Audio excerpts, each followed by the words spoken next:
Yusuf, he had that little spark in him. He inspired his brothers. I saw it early on. My cousin's going places. People in this post-Obama era want to look at New York in the 80s and 90s in the lens of today, don't quite understand that the racial divisions were over the top. Bensonhurst made people say, New York is like that? As he stopped, a bunch of white guys came around the corner, surrounded us. Next thing I know, I hear gunshots. David Avenue and 20th Avenue. Somebody just got shot. A bunch of white boys just shot a black guy. I gotta ask you flat out, who killed Yusuf Hawkins? It wasn't my friends, and it wasn't me. My son has been tried and executed only because of the color of his skin. This should have never happened to him. They evaluate the evidence, they'll realize it wasn't a racial case. You'd have to be stupid to not determine that there was a racist element. Martin Luther King used to say, make the comfortable uncomfortable and make the uncomfortable comfortable. So I said, we should march in the neighborhood. They did not want us there, and they made that known.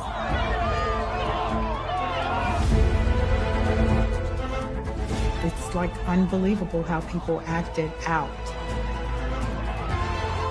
We're not just gonna go away quietly. We will be back, and that is a fact. One more win has taken us. My brothers death went down. People was yelling out his name. Yusuf! Yusuf! Yusuf! Yusuf!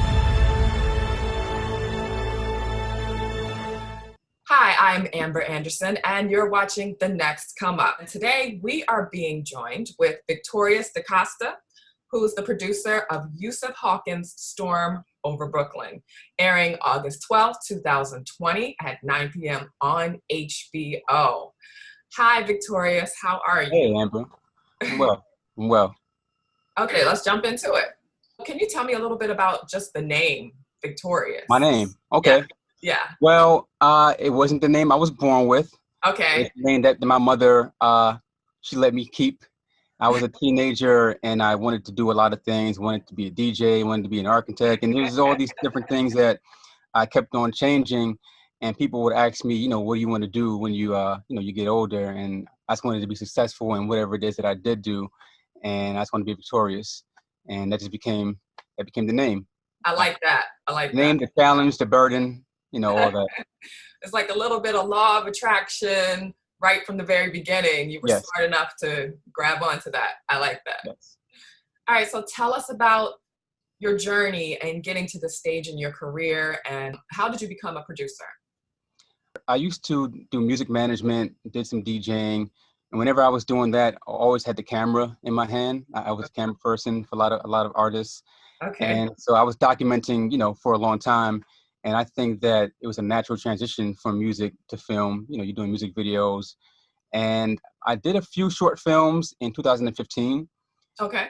They were short silent films, actually. I like silent films.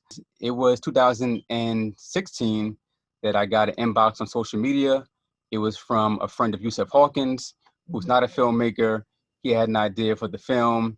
And I said, okay, seems like a good idea. I remember Yusuf Hawkins from when I was little.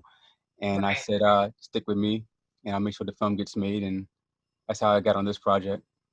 That's awesome. So where are you from originally? I'm from East Flatbush, Brooklyn. Okay, you're from Brooklyn. Yeah, from Brooklyn. What were your contributions to producing this film? When you said, I got you, what did that entail?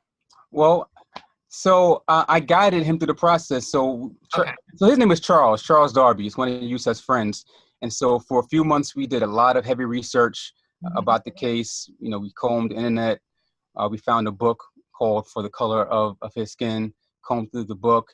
We found a lot of the early subjects that we would later on interview. And then the most important part is find the director, whose name is Muta Ali. So I already had a working relationship with Muta Ali. And so I think a big part of what I did was find the director to kind of hone us in. He brought in another producer, Javon Franks.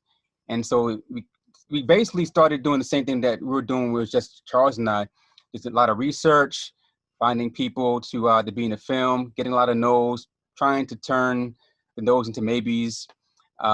Successful sometimes, sometimes not. And I did the sound. It was a very small crew at first. Did the sound. Yeah. So, but not. I didn't have a film sound background, but I made it work. I'm pretty proud of that. Right. Locations. A lot of the times we were shooting at my mother's house, which is cool.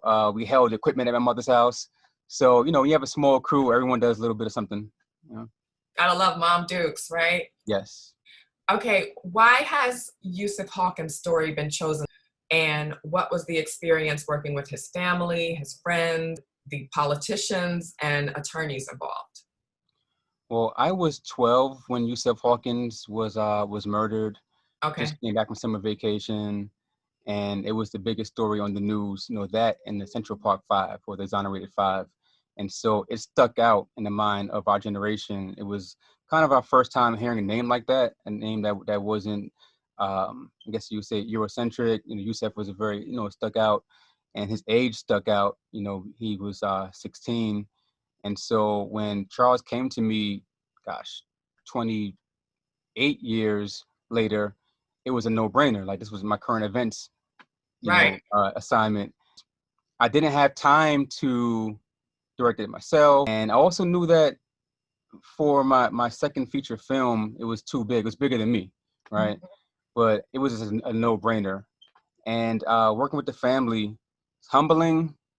We got kind of cool with the family, with Yusuf's brothers, his cousins, and his mother, Diane Hawkins. Yusuf's father, Moses, he passed some years ago. But it was very humbling.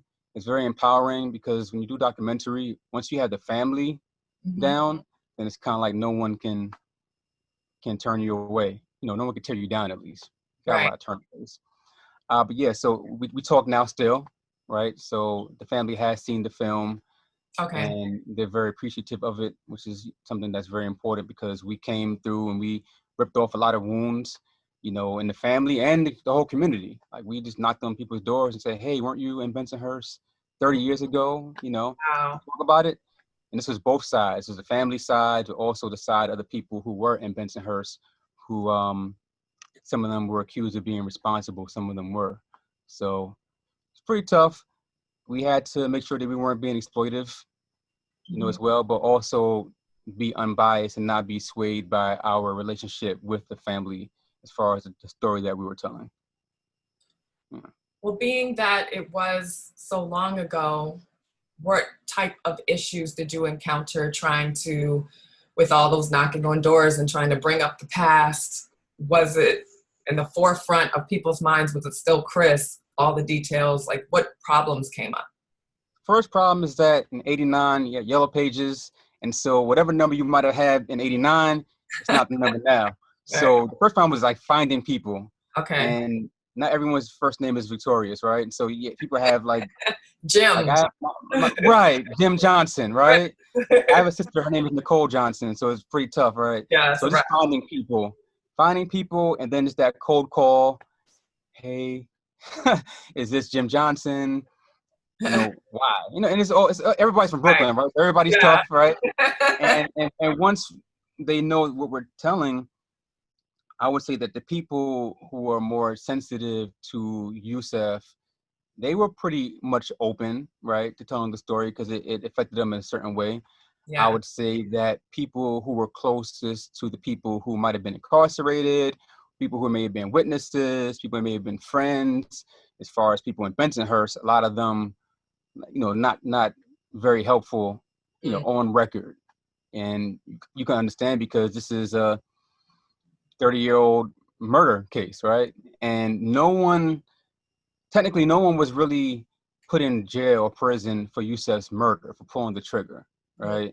You have someone that's been in jail for over 30 years for acting in concert with the murder, but it's still a thing. He's saying he's not guilty. He's saying that he was framed. And so it's still, to some people, it's not our job, some people, it's still a whodunit, right? But even back in the day in 89 through 91, we knew that there were estimate of 30 people out there in Bensonhurst, but only a handful were arrested, right? And the smaller handful were convicted. And so the question is, well, who were the other, 22 names? And of course, no one was talking. When we call, Yusuf neighborhood, right? Still a neighborhood with poor working class people. They have, street ethics, some of them. And so we're calling, asking about a murder, right? And so it was pretty tough. And it also was tough because Bensonhurst has changed a lot as far as the demographic. But the old guard of Bensonhurst, they're enjoying the new aesthetic and the how we used to know that Bensonhurst was racist. People don't really think that anymore. So people is kind of like, yeah, I like how you think of my neighborhood now. It's not racist. We have everybody here.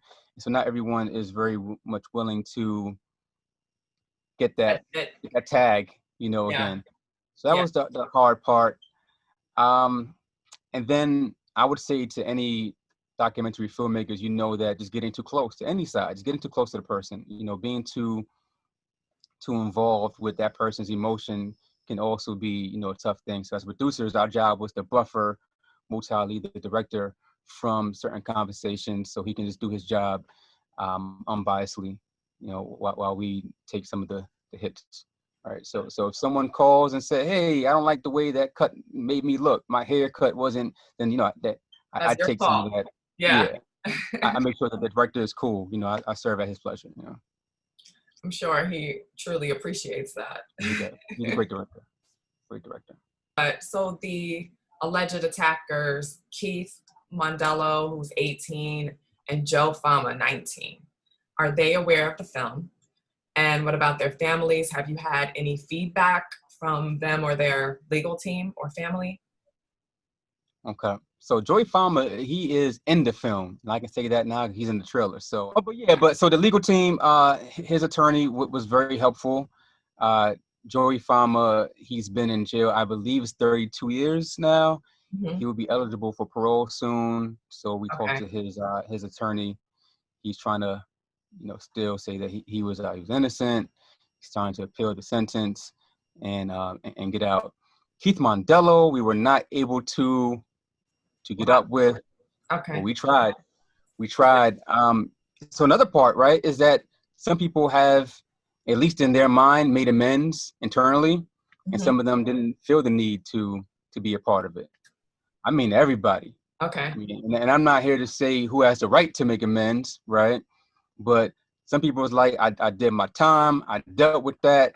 That's not who I am. Maybe I was innocent. So I'm not trying to talk about this. As filmmakers, we hope to let people know that, hey, well, we're talking about you anyway, so you might want to say your piece, right? But Keith Mondello was someone that we really tried. We tried very hard to get his side of the story. We did find him. We found some of his family. No one was very, much interested in that. He spoke to Yusuf's father, Moses, when he got out of prison. And I think Moses, right, he wasn't that accepting of Keith's energy. It was humble energy because Moses still wanted the names. He wanted all the names. He wanted everybody that was there, right? And so no one seems to think that's important, on the other side of things. And we did our best to get some of the names, and some of the names are in the film. But I would say that also we have a couple of Yusuf's friends, right? But we have a couple of young men who were there that night also declined, right? So it's not just like a thing where you're guilty about anything. Sometimes people, it's been 30 years. Right. 30 years, so I can definitely respect that. You might not want that Band-Aid ripped open. You may not want the family to see you on TV because who knows whose family knows what? Who knows who at the job knows what, so. Yeah, I think anything you can get done 30 years later is a miracle. Just getting people to open up. And of course, if they had something to do with it, it would be a very touchy situation. But I imagine you definitely had your work cut out for you. And I think with a lot of documentaries, right, you have the people in the documentary who are just coming forward totally open. And then you have your side of the story where you're trying to explain for the rest of the people who you couldn't get a hold of. It's kind of how it goes because of the time period, especially the time lapse, especially. So how do you think that Bensonhurst has changed from now to the past? Well, you know, aesthetically, you have a very big Asian community. You have more Russians. So Bensonhurst used to be called Little Italy in Brooklyn, and I don't know if that's still the same nickname, but it's just the community is very, very small. There are some blocks that are still very populated with Italian Americans, but it's a lot of Asian people out there. I believe mostly Chinese people are out there. That's one thing. That's all I know as far as what's changed. I don't go there. I was told, I mean, we went there to film and do some interviews and to walk around and do some research, but that's it's still foreign to me. Yeah. But I know a lot of the businesses, like everything else, have closed. In the 80s, it was known as an organized crime, area. Right? You have a lot of prominent organized crime figures might have been from that area, and I'm not sure if that's the case anymore. But that's not the stereotype anymore for Bensonhurst. So it's not Little Italy. All the mob bosses are gone. I don't know nothing about the mob. And I did not connect Italy with the mob, but I know the organized crime.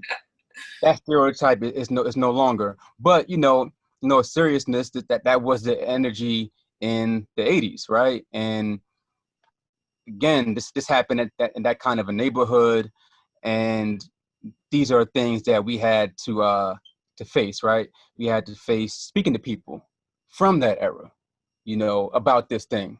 So it wasn't easy, but I'm from East Flatbush, so it was cool. But but they definitely it wasn't plop the camera down and go ahead, do your thing. We had to battle a lot of angry people, and Well, hats off to you for getting through it. Do you feel that we've made progress with ending racial biases? I don't think that we have done a good job in ending racial bias, because I don't think that onus belongs to us. I do think that we've done a great job in creating an environment and holding space for others to love us and treat us well. But that's not our tab, right? But I will say that, 30 years, not much has changed. This story is very unique because it's in New York, and there's this myth that if they say that New York's not racist or the North isn't racist, that's one thing, right? I see the smirk. Another thing, they say, well, yeah, it's different than down south, but down south is in your face. No, New York is in your face too, right? And so we see with reaching things like, let's say, like Eric Garner, we see that New York racist people, right? They are also in your face. They also do murder you. So no, I don't know what has changed.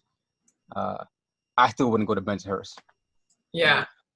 I hear the bread is real nice over there at the bakeries, but I would still not go to Bensonhurst. It's a very segregated city, right? And Brooklyn is a very segregated borough, even more now, right? So only thing that shifted was where everybody's staying. So I'm not sure if anything has changed. Not that every black mayor is the best mayor, but we've only had one black mayor since that period. And it's weird because it's New York City, you would think, right? But right. Well, we had a black president. I guess that's right. So what are your thoughts on, in general, just TV and films with race as a topic? So interracial families, mainstream award shows, the protests, what's going on right now. And even back to having our first Black president, like, how do you feel with the race relationships in entertainment and in politics? Okay. Well, I'm just starting, there's a lot, right? I'm starting out in entertainment, so I don't know what goes on, on the 18th floor. But I do know in this moment, right? In this moment, because of the protests, because of, I don't know, because of fire, but it seems like the door is opening a lot in in every corporate industry, whether it be cosmetics, whether it be fashion, whether it be film. You know, they're opening a door and opening a window for us to crawl into. And I think it's time for any creative person of color, if you have anything to share to the world, now is the time to make sure that is good. Besides that, I really can't say that I've seen major changes between, let's say, 2007, right, before President Obama was elected, and now. I just don't, as far as me being, you know, a Black person in America, the things that I was, let's say, afraid of 13 years ago, and things that I'm still afraid of now. And I use the word afraid very loosely because I'm strong and I'm a man, blah, blah, blah, right? It's still, you know, we're still getting picked off, right? We're still getting picked off. So I think, you know, what has changed really is that, you know, just Black women really just coming more so to the forefront of the discussion. And Black women who have been, you know, victimized is definitely a bigger part of the discussion. So that's mad cool. Wait till that happens. Wait till we see, you know, women of color really dig their heels in and have some say so. Not just someone to say, but have some say so. So that has changed, and that's going to be a great era, you know. We have some, and we're not here to duplicate, right, the elders, but you have some more Ruby Dees and some more, you know, Kathleen Cleavers and Elaine Browns of this generation. Not that they're not here now, but when it's more prominent, it's going to be a real big thing for liberation. And in whatever way you think liberation is, it's going to be that. It's always all about the leaders. All about the leaders. Without them, because it's not Kanye. Right. I don't know. They won't let me endorse, but you know, we are leaders too. You know, and artists, we're also the leaders, right? You know, absolutely. So that Tony K. Bambara said that the job of an artist is to make revolution irresistible. And again, I use the word revolution. You know, it just means change. However you see it, that's how you see it. You know, but the artist is to inspire complete change, and hopefully with this film, we do inspire some change.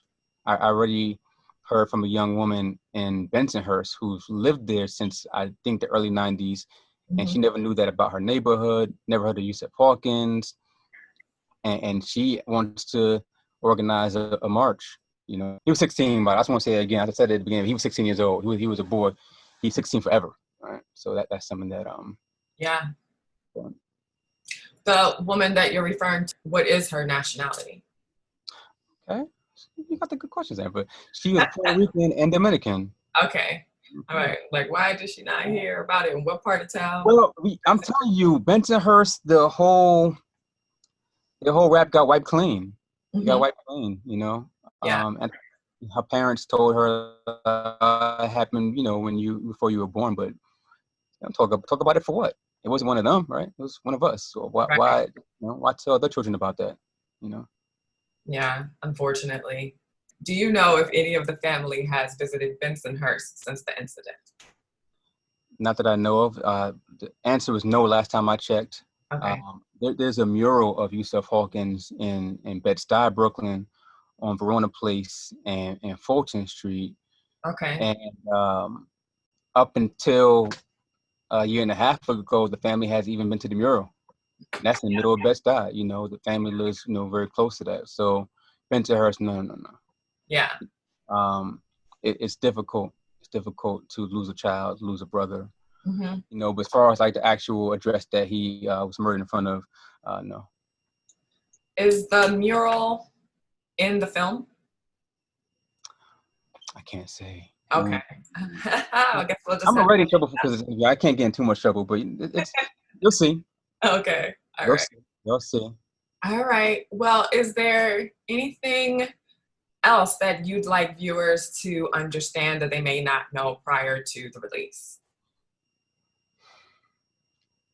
That we had some great partners, and ABFF was, you know, we got to HBO through an initiative of ABFF and a company called Lightbox based out in LA. it was a diversity initiative. So we were the first winners of that contest. Okay. So we were filming about a year before that initiative, and then they came on and they just powered us, and Lightbox shopped it to HBO, and that's how we got here. So that's it's like a jackpot almost. I'm very proud to have a HBO documentary film on my resume. No one from obviously the other side, the side of the assailants, has come to us after seeing the trailer. Mm-hmm. But again, Keith Mondello, when he met with Moses, Yusuf's father, apparently he did apologize to Moses. I can't tell you what Joey Farmer said because it might be in the film, but yeah, even their family is. I can't tell you who, but someone's brother cursed me out on the phone, but I respect it. It is what it is, Yeah. You gotta protect the family, Yeah, it's a sticky situation and you're walking on eggshells anyway, just bringing it up. All right, yeah. So just to end on a lighter note, tell us about the beads that you're wearing. All right. I do. So my beads, I wear them when I want to feel a certain way. This is obsidian. I don't know what that means. I don't know its powers and like that, but I like it. I bought it in Crown Heights, Brooklyn. So yeah, I just wear these when I want to feel, a certain way. I'm a beads guy. I used to be a gold chain guy, and I'm a beads guy. Now you're harnessing energy and setting the tone. Okay, that's what I'm doing. I like that. So you could be victorious. Well, it was very lovely to have you on. A little delay there. Yeah. Thank you so much for speaking with us today on The Next Come Up. And hopefully we will see you again soon. We'll check out the film and remain victorious. Victorious.